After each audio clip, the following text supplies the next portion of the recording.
هناخد دلوقتي units and tens. بيقول لي 4 tens and 6 units equals what؟ اتفقنا ان ال first digit from the right hand side أول digit بتقابلني اسمها unit، second digit tens، يبقى هنكتب في ال unit 6 وفي ال tens 4 يبقى equals 46. طب هنا ال first digit نكتب كده U يعني unit، T يعني tens، يبقى ال first digit ال units equals 3 وال tens 5 يبقى ال number 53. هنا 5 في ال tens. طب اليونت equal ايه؟ طالما مش كاتب يونت يبقى اليونت equal 0، يبقى نكتب كده اليونت وال 10 U T الفيرست ديجيت اللي هي اليونت equals ايه؟ 0 والسكند ديجيت اللي هي ال tens equal 5 يبقى equals 50. هنا 8 units. طب وال tens مش مكتوبة يبقى equal 0، يبقى نكتب كده U T U يعني unit فيها كام 8 وال T يعني tens فيها كام 0. اقدر اكنسل الزيرو في الليفت هاند سايد يبقى result equal 8. هنا 78 قلنا ال first digit اللي هي ال 8 دي unit يبقى ال units equal 8 وال tens هي ال second digit يعني 7 يبقى 7 tens and 8 units. 34 ال first digit ال 4 هي الايه اليونتس digit يبقى نكتب 4 في اليونتس وال 3 tens يبقى equal 3 tens and 4 units.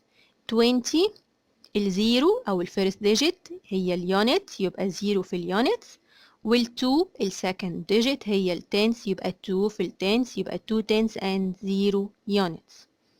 ال7 1 ديجيت واحدة بس هي ايه اليونت الفيرست ديجيت انما السكند ديجيت مش مكتوبة يبقى بزيرو يبقى 7 في اليونتس وزيرو tens عشان كده هو كانسل الزيرو لانها كانت في الليفت هاند سايد.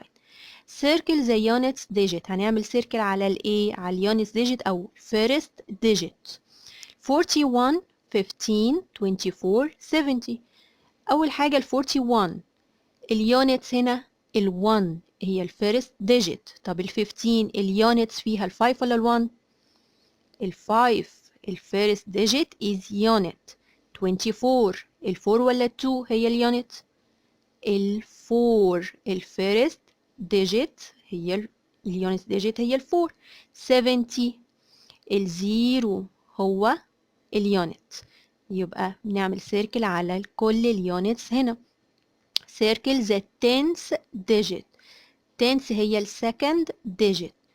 32 76 82 65. السكند digit أو التنث digit هي ال 3 في ال 32. تاني digit هي الايه التنث. 76 التنث digit هي ال 7. طب ال 82 ال 8 ولا ال 2؟ التنث digit هي 8. طب 65 التنث digit 6 ولا ال 5؟